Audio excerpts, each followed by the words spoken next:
সম্প্রতি এক ফেসবুক পোস্টে জনপ্রিয় অভিনেতা ও সঙ্গীতশিল্পী তাহসানের স্ত্রী রূপসজ্জাকর রোজা আহমেদের ভাত খাওয়া নিয়ে ফেসবুকে এক পোস্ট করেছেন ভারতের নির্বাসিত বাংলাদেশের বিতর্কিত লেখিকা তসলিমা নাসরিন।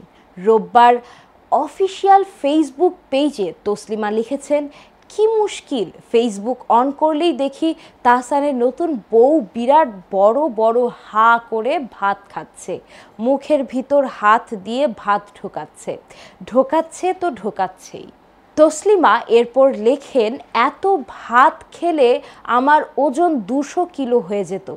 ভাগ্যবতীদের অবশ্য শত খেলেও ওজন বাড়ে না, কিন্তু ভাত খাওয়ার রিলসগুলো যাতে চোখের সামনে না আসে সেটার জন্য কি করতে পারি, পরামর্শ চাই।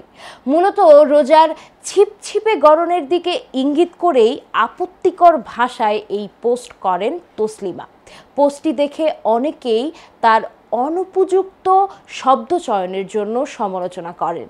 পরে অবশ্য নিজের সে পোস্টটি সরিয়ে নিয়েছেন তিনি।